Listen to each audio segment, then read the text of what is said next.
Manada pequeña, así dice el Espíritu Santo. No temáis, manada pequeña, porque a vuestro Padre le ha placido daros el reino. Familia Vida, Iglesia de Jesucristo, el día de hoy Dios ha regalado una palabra a mi corazón para compartirla con ustedes. Ese versículo que acabo de leer está en Lucas 12, versículo 32.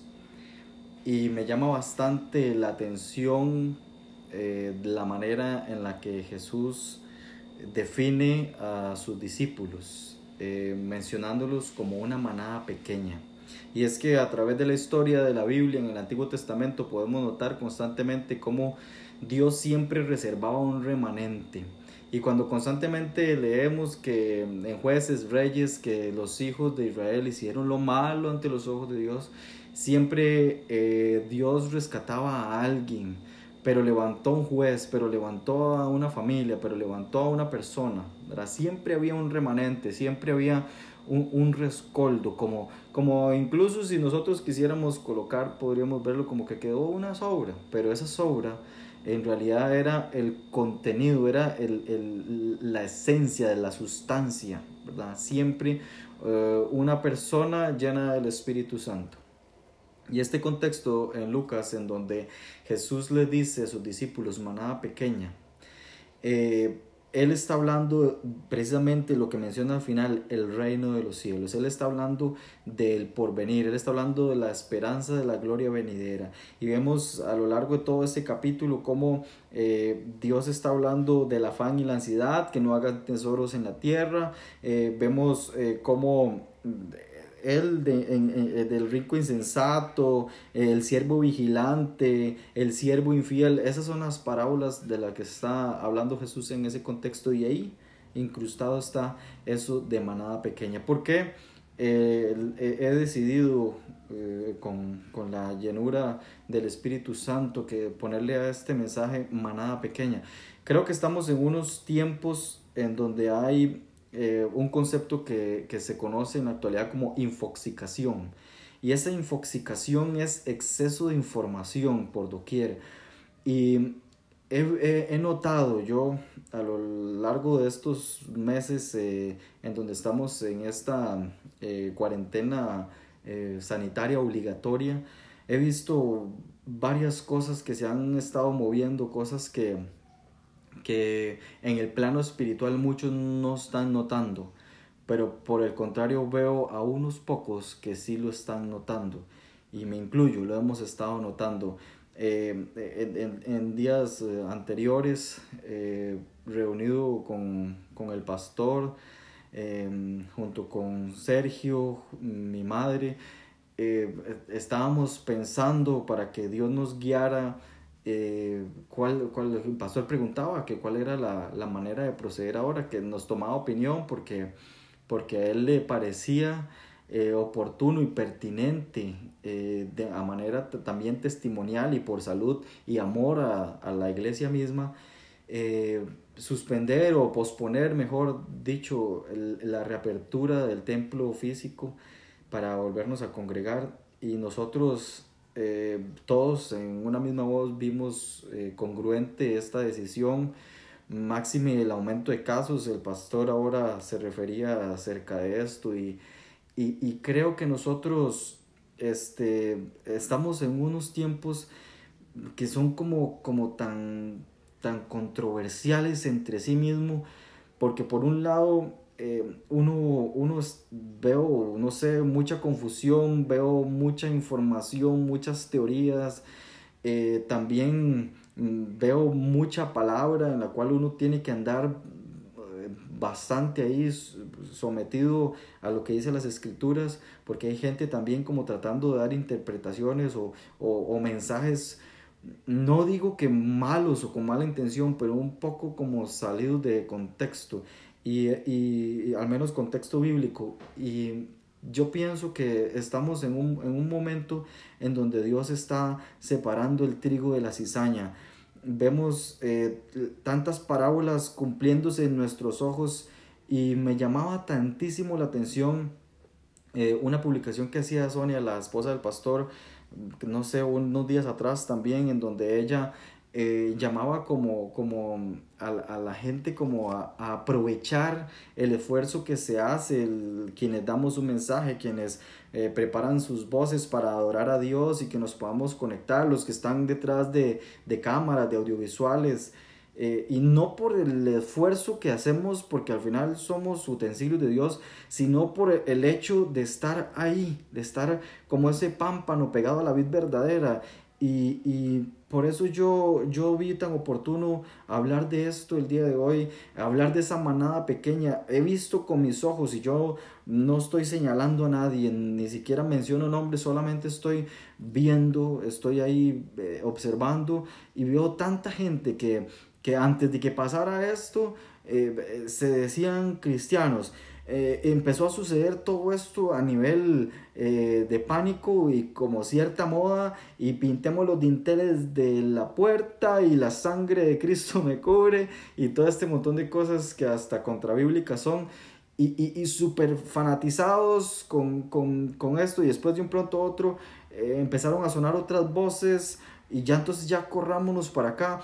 Y hace meses, hace semanas, no veo un solo versículo en sus perfiles, en sus estados, en hablar, que su boca hable palabra de Dios, el amor de Dios, el evangelio del arrepentimiento y este tipo de cosas. Muchos se empezaron a perder, y esa palabra muchos me recuerda a Mateo 24, porque constantemente en Mateo 24 vemos muchos son los llamados, vemos en Mateo 22, pero pocos los escogidos. Mateo 24, muchos tropezarán, andarán de aquí para allá. Mateo 24, 10, Mateo 24, 11, muchos falsos profetas y engañarán a muchos, y el amor de muchos se enfriará. Muchos, ¿verdad? Y es esa controversia que Jesús está hablando ahí. Muchos, esa palabra generalmente se le adjudica a Israel, yo comprendo eso, pero también Pablo habla de los postreros tiempos, y todo este tipo de palabra profética para los tiempos del fin.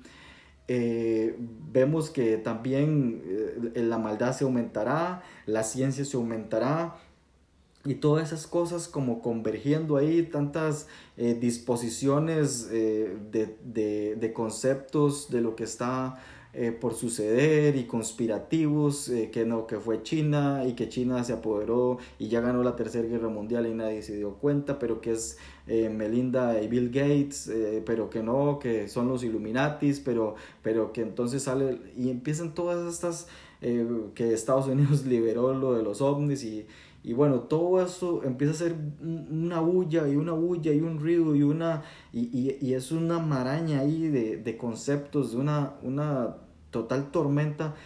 ¿Y qué hacemos nosotros? Dios le plació darnos un punto de encuentro. Ese punto de encuentro es la palabra misma. Yo creo que hablaba yo en una ocasión con una profesora, y ella me decía, es que usted habla cosas que son de otro planeta, de otra cosa, y yo le hablo con la mente, y le digo yo, no, profe, es que yo creo que debe haber algo fuera de usted y fuera de mí que nos defina a ambos, y lo que nos define hoy es la palabra absoluta, que es Jesucristo. Y entonces ese es el tema que yo traigo hoy, manada pequeña.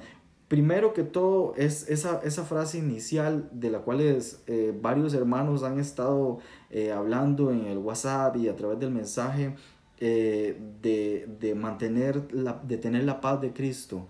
Ese famoso encuentro de Jesús con sus 11 discípulos, ya Tomás incorporado, en donde él entra en el aposento y entonces le dice, paz a vosotros.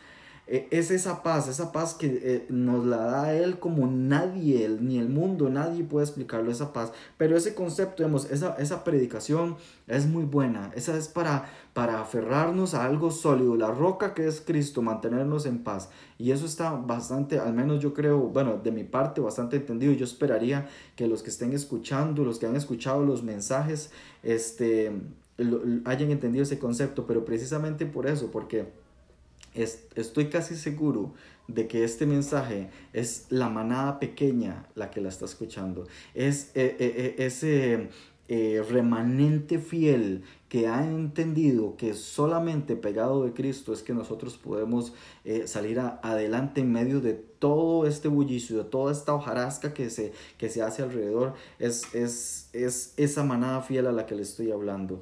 Estoy casi seguro y me entristece en el corazón porque Dios sabe que es así. En ocasiones como humano también hasta me molesto, pero como no se trata de mí, yo soy el simple mensajero, el simple utensilio.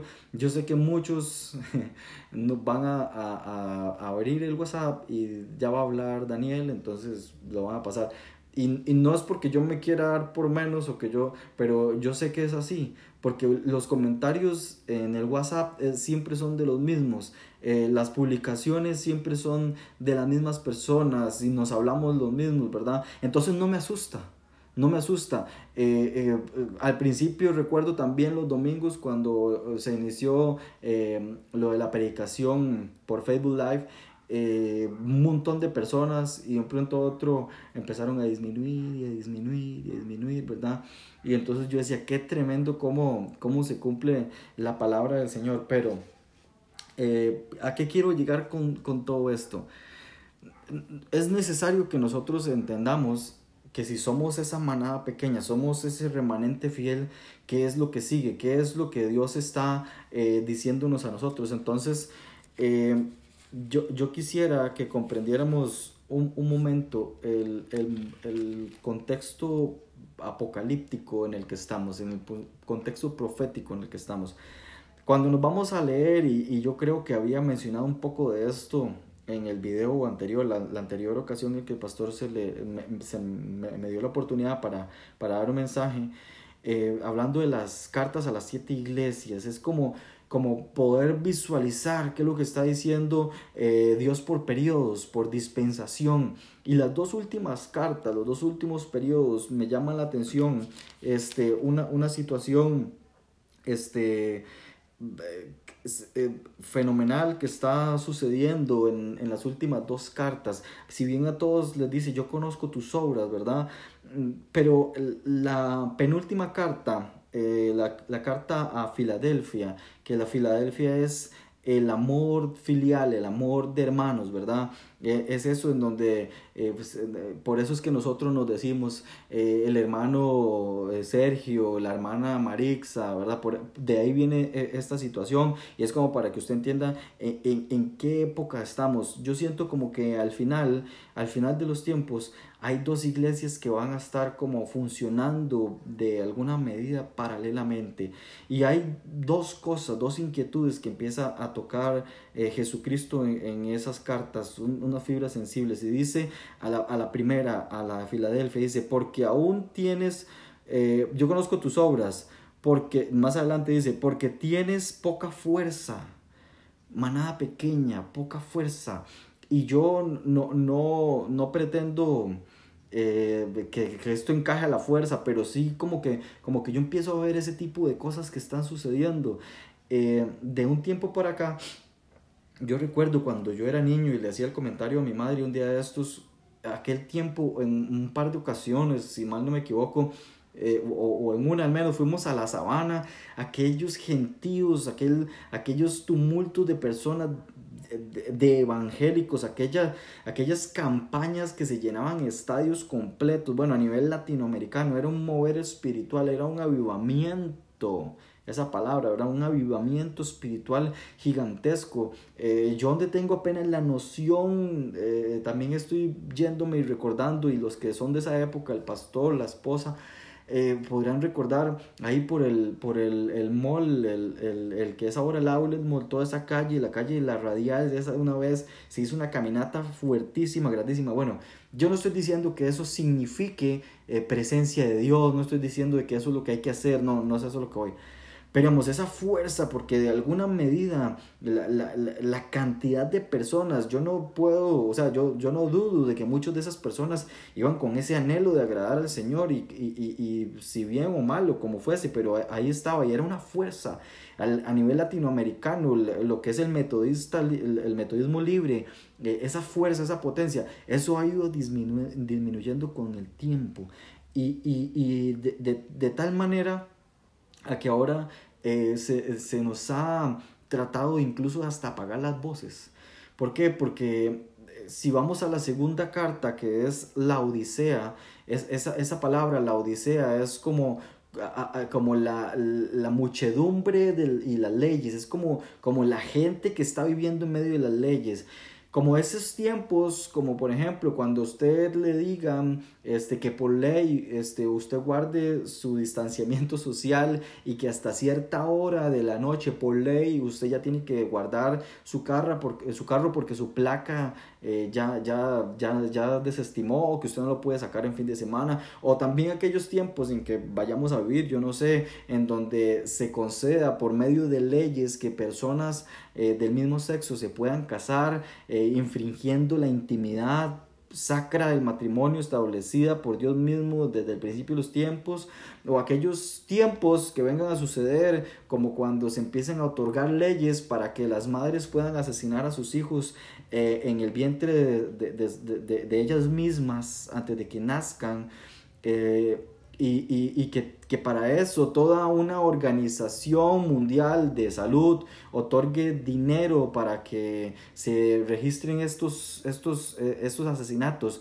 50 millones de embriones, 50 millones de abortos por media anual, en comparación de 400 y resto mil de muertes por el COVID. Y por el COVID cerramos el mundo, lo paramos, pero por las muertes de aborto más bien dimos ley. Bueno, cuando vengan esos tiempos, usted me dirá cuándo son. Y dice la palabra del Señor: porque aunque tienes poca fuerza, has guardado mi palabra y no has negado mi nombre. Has guardado mi palabra. Yo estoy seguro que las personas, el remanente fiel que está escuchando esto, me va a entender a la perfección la palabra. Yo sé que este remanente es el que se sienta, toma el rato, se pone los audífonos, saca el lapicero, el marcador, pone la Biblia, el cuaderno y apunta y va y escudriña, y después de haber estudiado ora al Señor, y después cuando llegue su momento propicio ayuna y le dice: Señor, yo quiero que me hables, yo quiero que lo que está diciendo este hombre, si es cierto, yo lo quiero estudiar, Señor, que quiero entenderlo, quiero comprenderlo. Yo sé que existe ese remanente fiel. Yo sé que existe esa iglesia que al parecer es una iglesia suprimida, es una iglesia menospreciada, pequeña, pero sigue guardando esa palabra. Dice también hacia el final, dice que por cuanto has guardado la palabra, la promesa, la palabra de la paciencia, yo también te guardaré sobre la hora de la prueba que ha de venir sobre el mundo y para probar a los que moran en la tierra. Esto está hablando de la gran tribulación. Y ojo, dice el versículo 11 de ese capítulo 3 de Apocalipsis: he aquí yo vengo pronto, retén lo que tienes para que ninguno tome tu corona. De una vez yo quiero enfatizar en esto, porque después voy a ahondar en otra dirección, pero yo quiero que usted le quede claro que ese remanente fiel, ese es usted, y que usted tiene que guardar esto, que usted tiene que seguir haciendo la voluntad de Dios. No tenga miedo, no tenga temor. Es una palabra fiel y verdadera la que el Señor Jesús escribió acá, la que el Señor Jesús en vida dijo ahí en Lucas, la que el Espíritu Santo está hablando hoy a las iglesias. No temáis, no tengamos miedo, sigamos adelante. Pero por encima o por otro lado, lo que le dice a la otra iglesia, esto es chocante, ya en ocasiones lo he tocado. También le dice que conoce sus obras, pero ni siquiera le deja respirar, porque le dice que ni eres ni frío ni caliente. Y yo veo tanta gente que no es ni chicha ni limonada hoy, que no se le enreda ni un versículo en el perfil o en el estado, o como hablar de eso, que incluso hay gente que cuando usted publica algo, ya publicó o ya viene a hablar. Hay gente que yo conozco que me deja de hablar a mí simplemente por ese hecho, por el hecho de que me encanta hablar de Jesucristo. Y me han dicho fanático religioso, me han dicho, en fin, tantas cosas.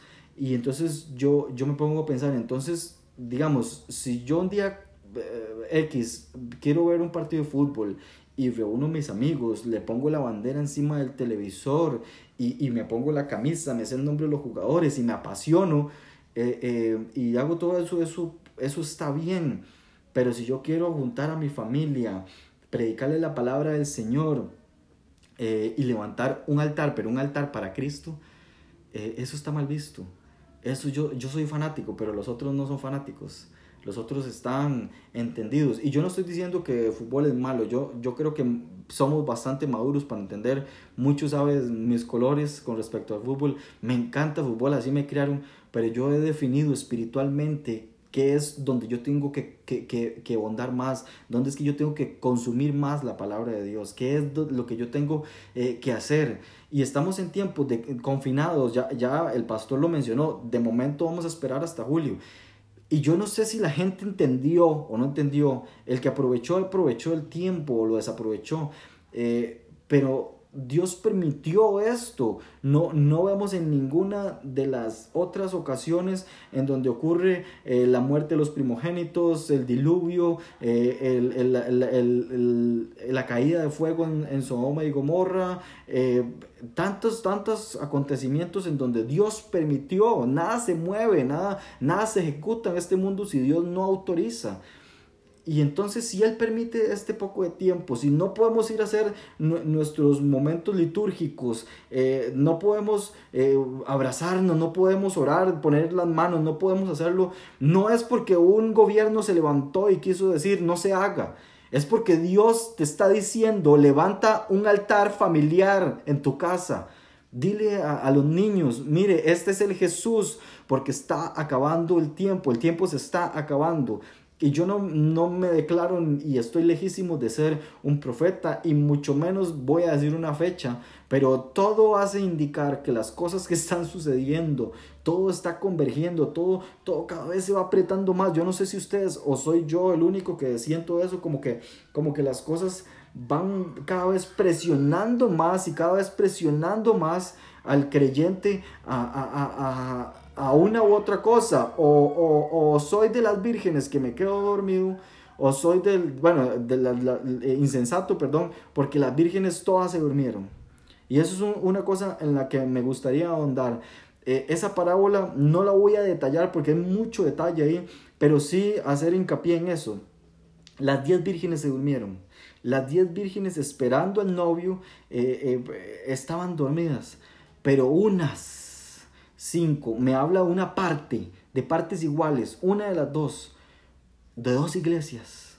De una de las dos iglesias estaba percibida con ese aceite encendido, el que representa el Espíritu Santo dentro de él. Estaba entendida de lo que era. Claro, de esperar se durmieron. ¿Por qué? Porque somos seres humanos, nos podemos caer en enfriamiento, bueno, en un estado somnoliente. Pero estamos apercibidos, que es diferente, y perdón por la confusión, que estar fríos, que estar alejados. Es muy distinto. Dice que incluso unas pudieron prender la lámpara, pero al tiempo se les acabó el aceite. Es esa llamaratusa que llama uno acá en Costa Rica. Y yo creo que nosotros estamos viviendo estos tiempos y esta comparación. Y usted puede irse a estudiar las dos cartas, a la de Filadelfia y la Odisea, y vaya y estudie ahí en Mateo la parábola de las 10 vírgenes. Y compare, saque, estudie, saque el tiempo y usted encontrará muchas cosas. Pero ¿hacia qué quiero llevar yo esto? Yo recuerdo ahora que el domingo el pastor estuvo hablando de ese salmo, el Salmo 126, si no me equivoco. Y entonces en el versículo 1 de Salmo 126 dice: cuando Jehová hiciere volver la cautividad de Sión, seremos como los que sueñan. Entonces nuestra boca se llenará de risa. Y es esa canción, ¿verdad?, que se canta, que es un poquito viejita, ¿verdad? Grande, porque van a decir las naciones, grandes cosas han hecho el Señor con esto. Bueno, y ahí viene hablando el Señor de varias cosas. Si usted esto lo estudia, lo analiza, esto tiene un cumplimiento profético también. Casi siempre en el Antiguo Testamento, cuando se hablaba de Sión, Sión es la iglesia, nosotros somos la Jerusalén espiritual. Y cuando yo logro entender ese concepto de Sión, iglesia, hay muchas cosas que ya empiezan a tomar como sentido y a formar ese entender. Resulta que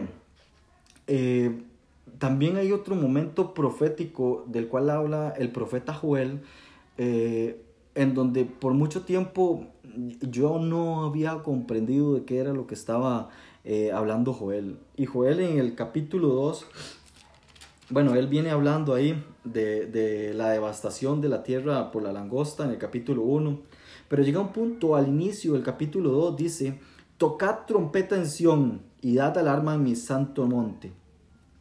Y lo voy a dejar hasta ahí, porque más adelante vuelve a pronunciar algo así, pero lo dice distinto, dice, tocad trompeta en Sión, dice, pero ojo lo que dice después, proclamad ayuno, convocad asamblea.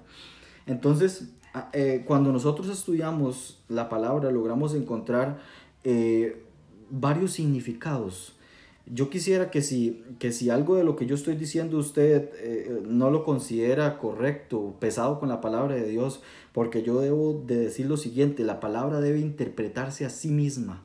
Ella misma nos va a traer la luz. No es algo como que a mí se me ocurrió, y cuando en la palabra no tenemos algo que ella misma lo interprete, entonces no podemos hacer un dogma de eso. Eso yo me temo que está malo.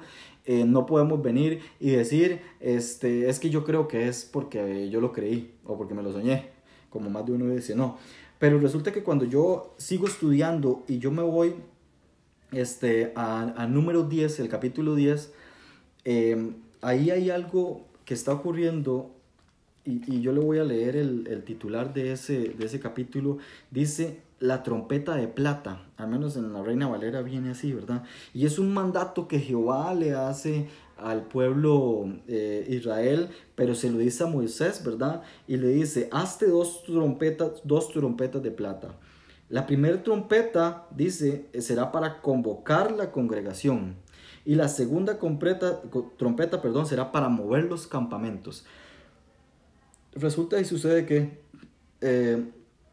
dice, toda la congregación se reunirá a ti a la puerta del tabernáculo de reunión. Mas cuando tocare solo una vez, se congregarán ante ti los príncipes y los jefes de los millares de Israel, de los militares. Pero después dice en el versículo 5, cuando tocare alarma, entonces moverán los campamentos de los que están acampando al oriente. Vamos a ver si logro darme a entender. La función de la trompeta en muchos casos tiene varias maneras. Y ahora voy a pasar a hablar de un poco como para sacar la duda de las famosas trompetas del Apocalipsis. No las voy a tocar, solo voy a desligarlas de lo que está sucediendo. Pero lo que está pasando acá, en este contexto que yo le estoy hablando de Joel, lo que me llama la atención es que lo primero que dice es, tocad trompeta en Sión. Usted lo puede leer ahí en el primer versículo. Tocad trompeta en Sión y dad alarma en mi santo monte. Ese primer toque de trompeta que aparece en ese orden, según lo que explica número 10, el objetivo de dar alarma era para mover las tiendas, para que las tiendas que estaban en un sitio se movieran hacia otro lado. Voy a explicarme en el contexto en el que estamos y como yo lo logro observar a nivel espiritual. En esa iglesia, en ese templo vida donde se estaban reuniendo, se tocó la trompeta espiritualmente de tal manera que entonces los campamentos, las familias que estaban allí deben irse y moverse del lugar. Pero la iglesia no se desarmó. La iglesia debe continuar. Yo esperaría que el esfuerzo que hemos hecho como líderes, las veces que se dio discipulado, todas las veces que el pastor estuvo incitando a que por favor que se reunieran, los esfuerzos a las familias donde fuimos, que se estén reuniendo, altares familiares. La iglesia no se ha disipado. Ese primer toque de trompeta, mi hermano, es indicando, al menos yo lo veo así a nivel espiritual, en el contexto en el que estamos, vayan y se siguen reuniendo, pero ahí se movió ese campamento tuvo un mover, y ya no es aquel grupo gigantesco, sino ahora es una manada pequeña, en un lugar más íntimo, de más silencio, en donde usted puede quizás escudriñar más la palabra y usted puede quizás comprender más de lo que Dios quiere decir. Pero vea lo que sigue diciendo. En la segunda trompeta dice, tocad trompeta en Sión y proclamad ayuno, convocad a asamblea. Ese convocad a asamblea en muchas ocasiones ya era para partir o era también para ir a la guerra, una de esas dos.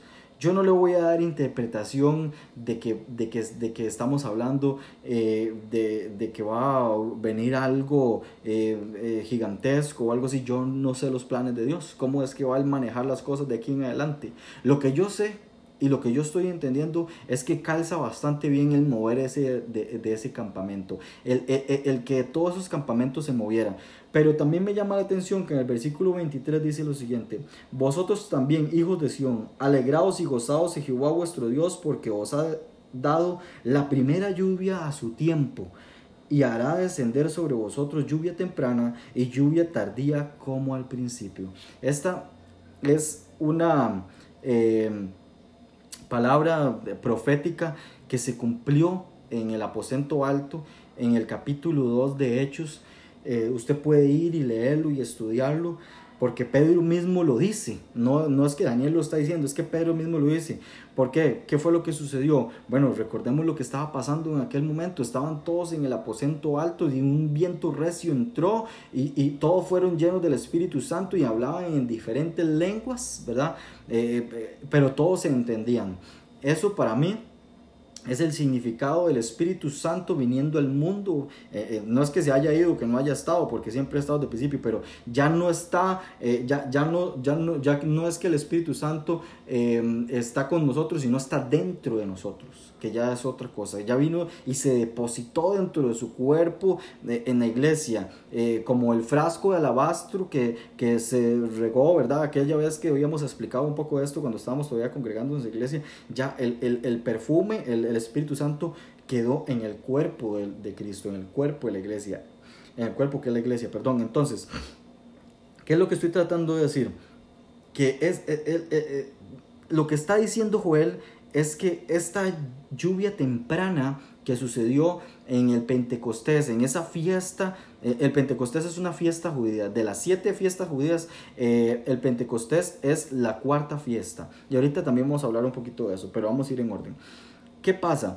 Que Pedro, entonces, estaban ahí, todos hablaban en lenguas, y esa pluralidad de lenguas es el símbolo de que el Espíritu Santo hace como quiere, y vino y se depositó en toda raza, en toda lengua, porque dice que habían de Panfilia, habían egipcios, que habían de Jerusalén, griegos, romanos, y que todos entendían lo que estaban diciendo a pesar de que estaban hablando en otras lenguas. Es decir, de que Dios no hace acepción de personas, de que Él vino a morir por todos, y como decía una vez un comentario que leí, es cierto, los que muchos profesan de que la palabra de Dios y la salvación no se pierde. Eso es muy cierto. La salvación no se pierde. El que se pierde es uno, por uno rechazarla. Y entonces es esa apertura al mundo entero de todo, sin importar el habla, la raza, la edad, el sexo, ¿verdad? Y todos fueron convertidos. Pero vean lo que pasa aquí es lo siguiente. Sigo en este concepto de manada pequeña. Tenemos el tiempo de Jesús antes de morir. Jesús iba, sanaba enfermos y atraía multitudes. Incluso tenemos hasta datos. Cuando alimentó con panes y peces a la multitud, en alguna ocasión se hablaron de 5,000. Judas entrega al maestro, quedan 11 discípulos, ¿verdad? Esos estaban esperando en el aposento alto. De 5,000 personas que anduvieron ahí siguiéndolo, porque los que siguen a alguien son discípulos, solo quedaron 12. Y después de todos esos 5,000, ¿verdad? Estaban en el aposento alto solo 120. Solo 120 en el aposento alto. Entonces siempre sigue siendo una manada pequeña. Pero vino Pedro y le dijeron: no, es que ustedes están borrachos. Cuando todos empezaron a hablar, y le dicen: no, es que es la hora 9 del día, o sea, es temprano, es en la mañana, no podemos estar borrachos a esta hora. Es lo que le dice Pedro. Esto es lo que profetizó Joel, que era lo que yo les hablaba, que en los posteriores tiempos yo derramaré de mi espíritu sobre toda carne, y los niños verán visiones, los ancianos soñarán sueños. Bueno, y en fin, entonces eso es lo que está tratando de explicar Pedro. Pero aquí Joel nos habla de la lluvia temprana y la lluvia tardía. ¿Y qué pasa con esa lluvia temprana y esa lluvia tardía? Bueno, Las fiestas judías que están explicadas en Levíticos 23, usted puede leerse Levíticos 23 y ahí le va a explicar todo esto que yo le voy a mencionar a continuación. Este es un calendario profético para que usted comprenda más o menos en el tiempo en el que estamos. ¿Por qué le digo esto? Porque es importante sentirse con paz, sentirse dichoso de pertenecer a una manada pequeña. Y yo no, cuando digo no una manada pequeña, yo al menos no creo en que sea algo de menospreciativo. Por el contrario, yo lo expliqué cuando hablé de las cartas, de que era algo concentrado, una persona llena del Espíritu Santo, una persona con la lámpara encendida. ¿Qué pasa? Que estas fiestas de solemnidad que están escritas en Levítico 23, como dice Hebreos 10:1, esto todo era nada más, o sea, lo que la ley, ¿verdad? Todas estas fiestas de la ley solo eran una sombra de lo que había de venir. ¿Y qué era lo que había de venir? Jesucristo. Jesucristo vino y cumplió en vida las primeras 4 fiestas de la gran solemnidad o de solemnidad. La primera fiesta fue la Pascua. En la Pascua se sacrificaba un cordero y Jesucristo fue el cordero, fue la Pascua que se sacrificó.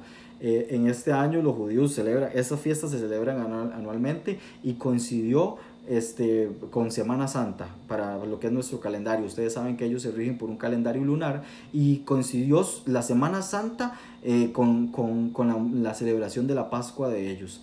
Después se celebraba los panes sin levaduras. Los panes sin levadura es la celebración o el cumplimiento profético de Jesús en la sepultura de Jesús. Cuando van y ven el sepulcro está vacío. ¿Por qué? Porque recuerda que él constantemente, Jesús decía que ellos eran panes llenos de levadura, que estaban inflados, ¿verdad? Que estaban contaminados. Por eso cuando llegan no se halla el cuerpo de Jesús, porque no era un cuerpo contaminado. Y entonces esa fiesta también la celebró Jesús en su propia vida. Después ocurría la fiesta de las primicias. La primicia se celebró con Jesucristo. Jesucristo es la primicia de los que resucitaron. Él es la primicia.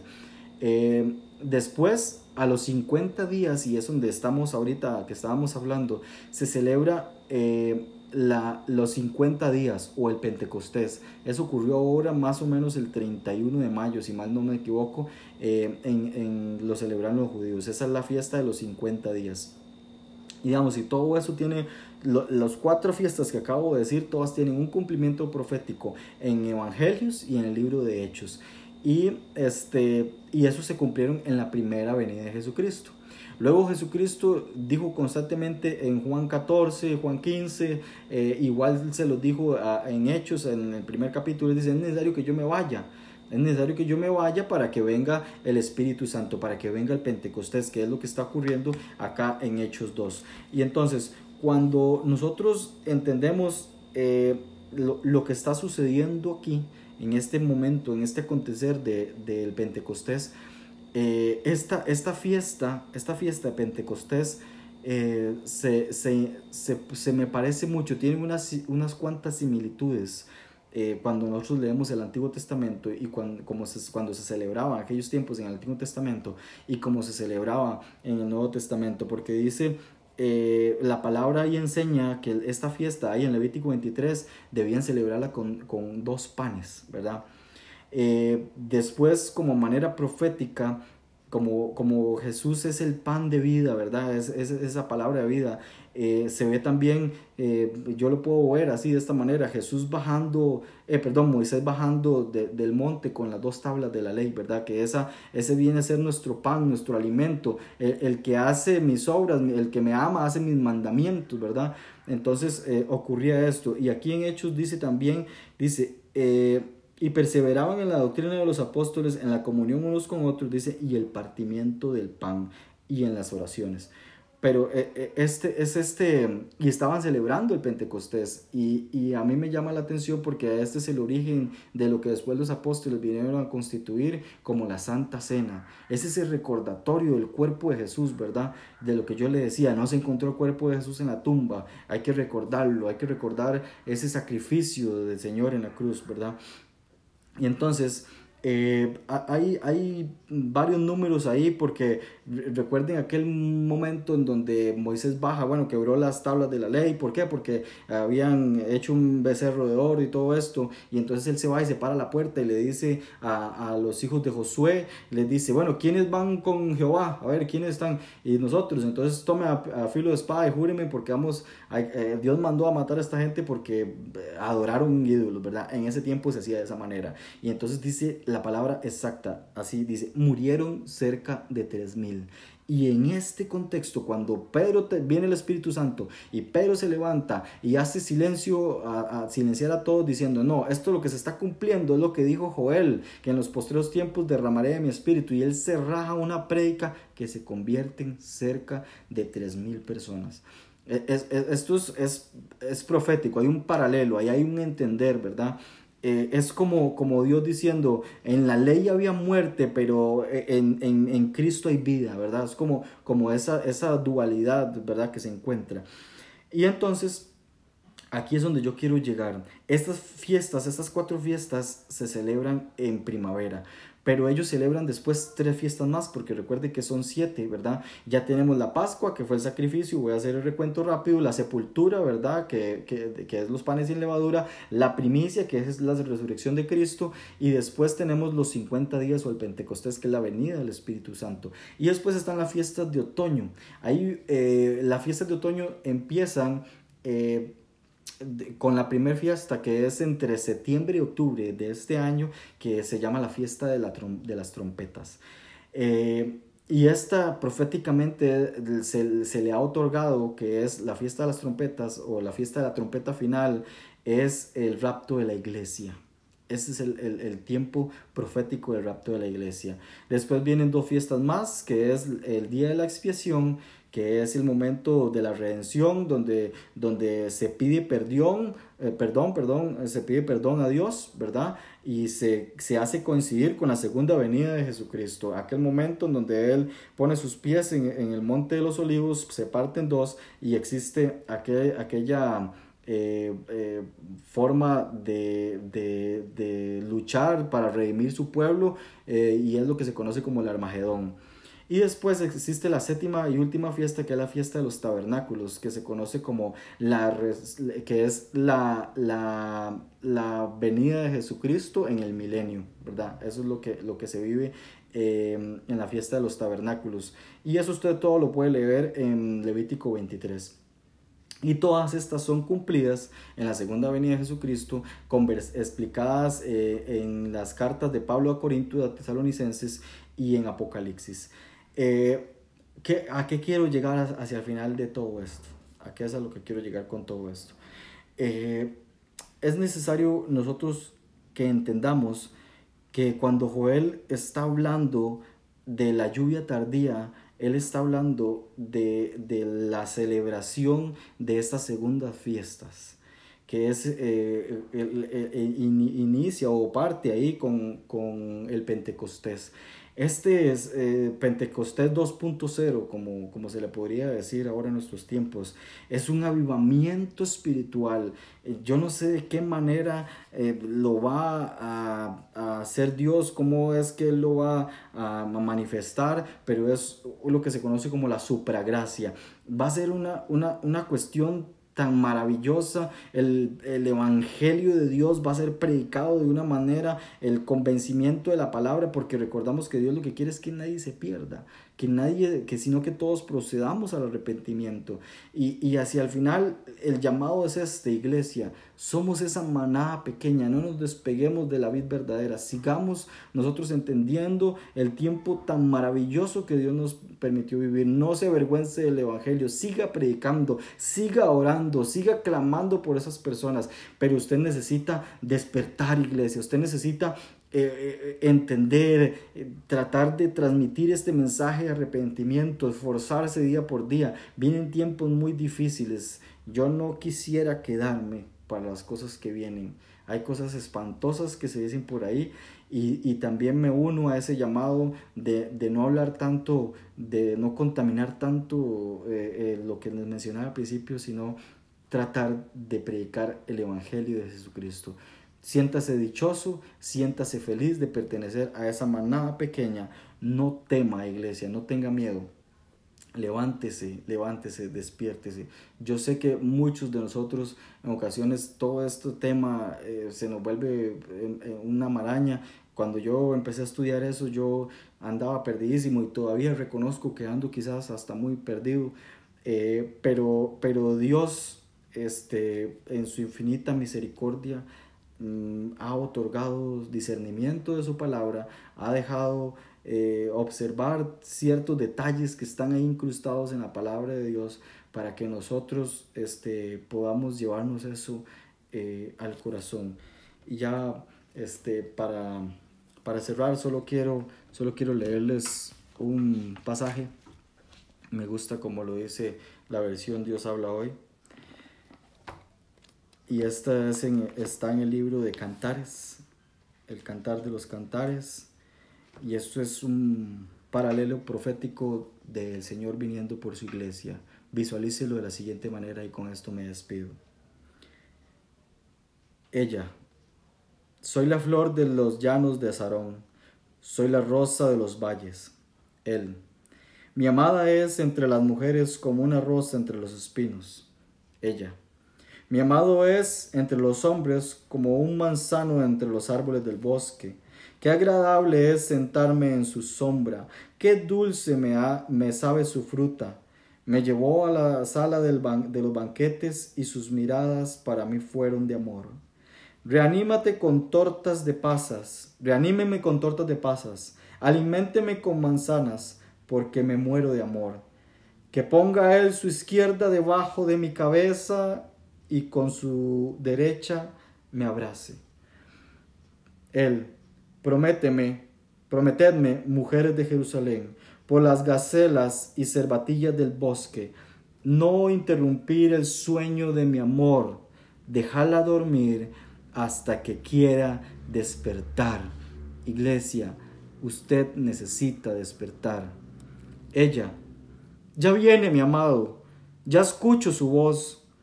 Viene saltando sobre los montes, viene saltando por las colinas, viene mi amado, es como un venado pequeño.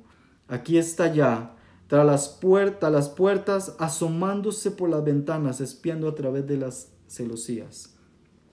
Mi amado me dijo: levántate, amor mío. Anda, cariño, vamos, mira, el invierno ha pasado y como él se ha ido las lluvias. Ya han brotado las flores en el campo, ya ha llegado el tiempo de cantar, ya se escucha en nuestra tierra el arrullo de las tórtolas, ya tienen higos la higuera y los viñedos esparcen su aroma. Levántate, amor mío, anda, cariño, vamos. Paloma mía que te escondes en las rocas, en lo alto y en los cabrosos escondites, déjame ver tu rostro, déjame escuchar tu voz. Es tan agradable verte, es tan dulce escucharte. Y los dos juntos dicen: atrapadme las zorras pequeñas que arruinan nuestros viñedos en flor. Y ella dice: amado mío, yo soy suya, él me apacienta sus rebaños en las rosas. Aquí hay un cumplimiento, un paralelo profético con el llamado de Jesucristo a su novia, diciéndole: sube acá, despierta, iglesia. Aquí nos está diciendo que despertamos hasta que nosotros querramos. Que la paz del Señor Jesucristo sea en cada uno de ustedes. Bendiciones.